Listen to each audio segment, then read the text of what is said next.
Hey guys, this is Jared with Indoor, Outdoor, and More. Today I was just going through the greenhouse looking at my plants and stuff and just bebopping around checking everything out. And I come across a few interesting plants that I had that have some issues. So today I'd like to address these issues with you and just talk with y'all about how we could fix, of course, the issues. So let's take a look at this. So of course I have some desert roses right here that I saw, and as I was looking at them, of course I started seeing some discolored leaves. Some had some little spots on them. Some of them were actually even starting to turn yellow and they fall off just that easy. So this is what I started looking. If you look real close, and I don't know how well it'll pick up, but you can see that seems to look kind of like some little spider webs and stuff. That's actually some spider mites.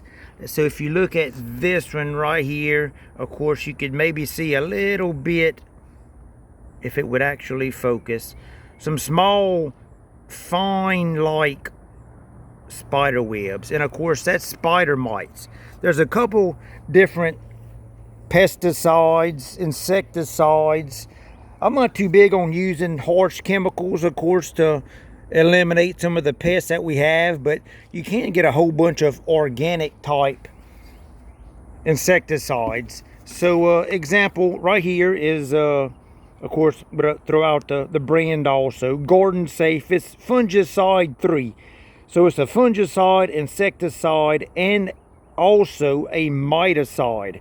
So of course it would control aphids, spider mites, white fly, of course some insects, and then of course different types of fungicide. Which brings me to the point, of course, I have this one right here. This one is about 5 foot tall, y'all. Of course it's in a pot. You know, if this one were to be for sale, this one would be about a $300 desert rose. Of course it has a different little trunks as it begins to grow up. So this is a really nice one, and of course it has a single petal, but it's a really like a hot pink flower. It's a nice plant right here. But as I was looking at it also, of course I began to see some right there, some black mold, some powdery mildew on there, and of course that fungicide would help also in that too. And of course they've been in the greenhouse, so it's perfectly okay to get the water hose on a decent little mist. Of course you don't want to blast them too hard, but a lot of this stuff, it helps if you just hose them down. Of course try to get underneath the leaves and stuff like that. Try to knock off all the little bugs and the little cooties and whatever. But of course, you know, you could also clean it. Get a lot of times I'll use like regular 70% rubbing alcohol on like a little sponge or a little cotton swab, and you can clean them off. You could also use neem oil. That's Neem. Neem oil is of course organic. It actually comes from a neem plant, and of course is an insecticide, miticide. It controls a lot of different smaller soft-bodied insects. Of course here's another one. It's Bio Advanced Organics is another organic insecticidal soap. And of course I like using neem oil or an insecticidal soap, which a lot of times will contain a lot of neem oil in it.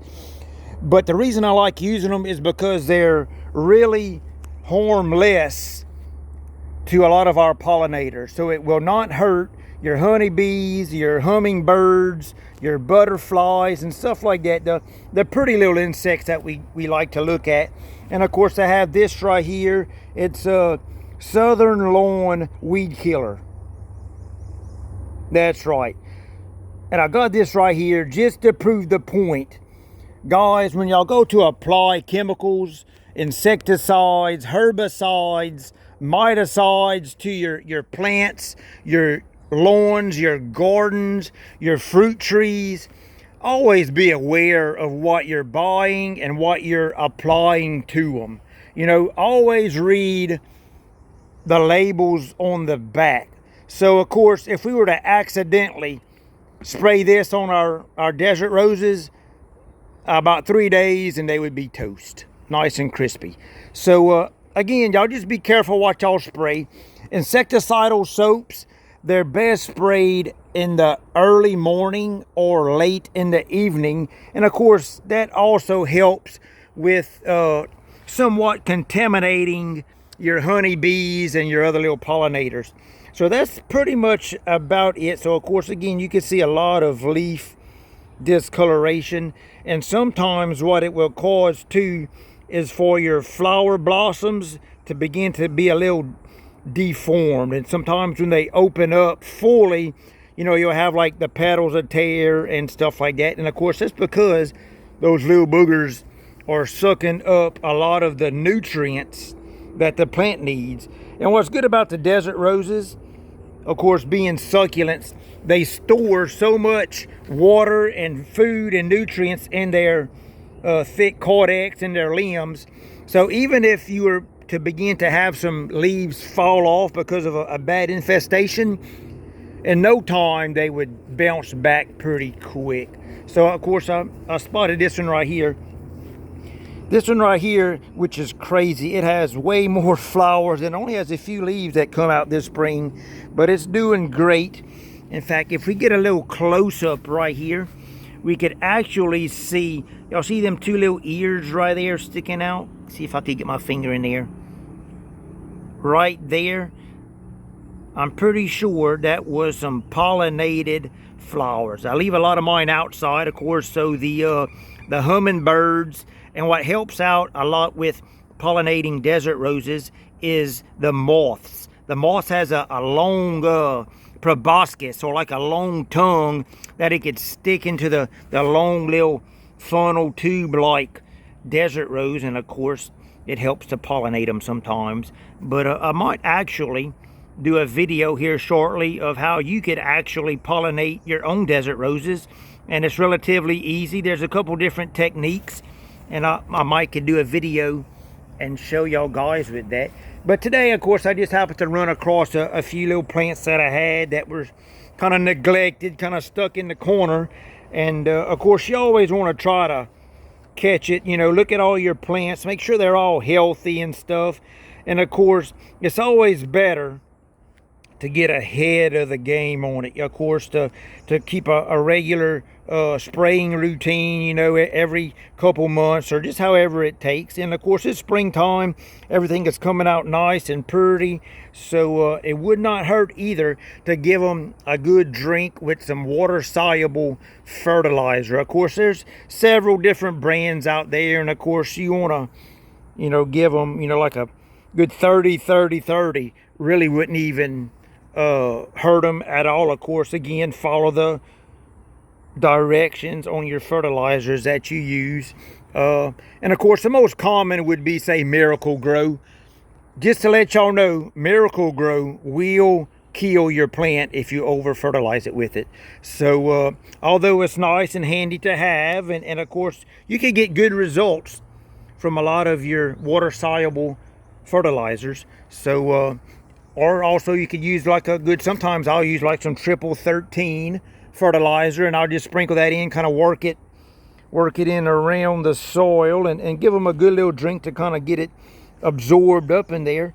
So that's pretty much it, guys. So just look at your desert roses. Of course, if you got some leaves that are turning a little pale, starting to get some discoloration, your blooms get about halfway grown and they just kind of dry up, a lot of times that's due to some insects.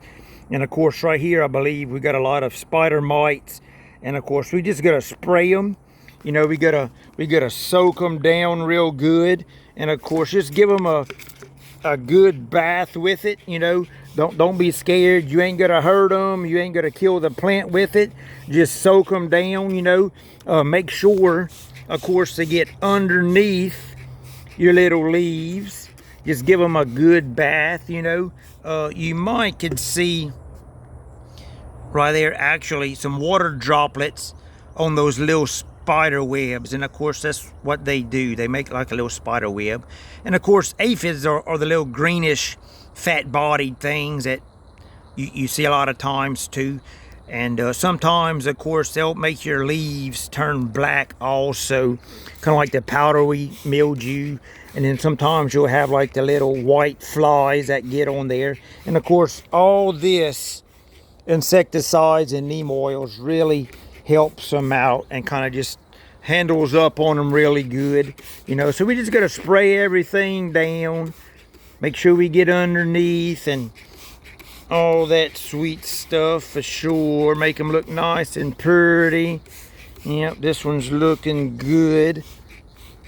And that's it, guys. So kind of hope I helped you out with maybe addressing some issues on your desert roses. And of course, we always try to make our plants look nice and pretty, and of course be healthy. So it was good talking to y'all. Y'all give me a like and a subscribe if you like. And happy gardening. Be blessed.